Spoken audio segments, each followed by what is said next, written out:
Welcome to Crisis in Perception, where we examine the systems shaping our world one book at a time. You ever get that feeling, when you're watching the news or scrolling through your phone and something just feels off, like the world they're describing doesn't quite match the one you see around you? It's a really common feeling, that sense that the official story is missing a big piece of the puzzle. So let's get into why that might be. A potential answer, and a pretty powerful one, can be found in a book called Understanding Power. It's a collection of talks by the linguist and activist Noam Chomsky, and it gives us an incredible lens for seeing how information is shaped and molded long before it ever gets to us. Now, to really get this, we have to start with the book's central idea: power. But hold on, we're not just talking about armies and police here. Chomsky argues that in modern democracies, power works in a way that's much more subtle and maybe even more effective. So Chomsky borrows this idea from the pioneers of the public relations industry. They talked about so-called intelligent minorities, basically the educated elite classes, having the power to manipulate the thoughts and habits of everyone else. Think about that. The core idea is that if you can't control people by force, you have to control how they think. The whole game shifts to manufacturing consent, making people want to do what the powerful need them to do. And this quote just nails it, doesn't it? Power moves from the battlefield right into our minds. The most efficient form of control isn't force. It's convincing people that the interests of the powerful are actually their own. So how on earth is that achieved? Well, Chomsky offers a model that we can picture as a giant information funnel.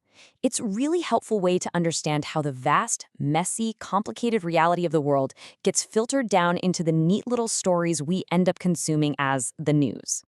So at the very top of this funnel, you have, well, everything.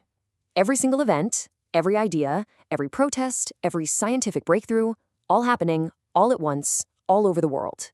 It's this massive, chaotic, unfiltered stream of reality.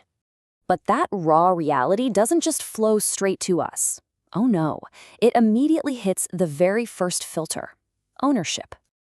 Just think about the major news outlets, the ones that really set the national conversation.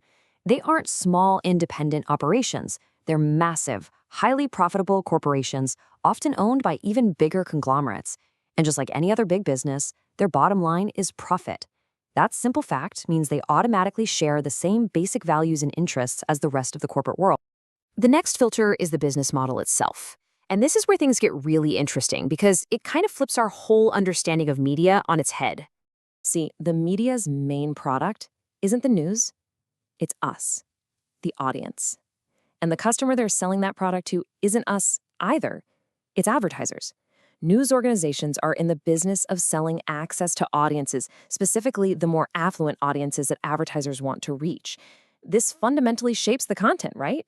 Because you can't really produce news that's going to seriously offend the very people paying the bills.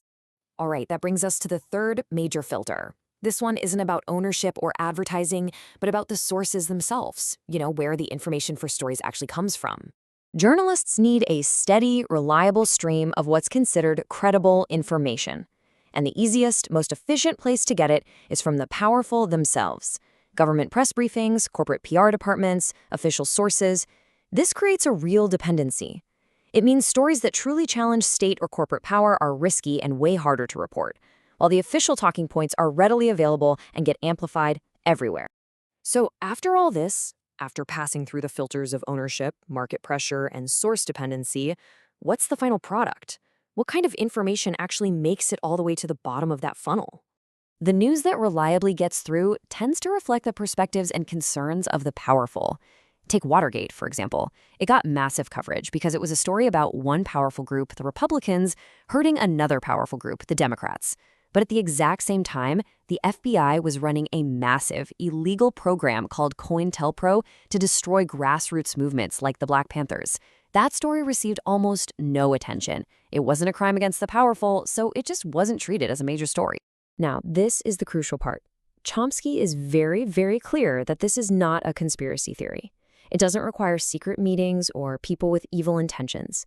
It's just the natural, predictable outcome of the institutional pressures in a corporate-owned, advertiser-funded media system. It's simply how the machine is built to run.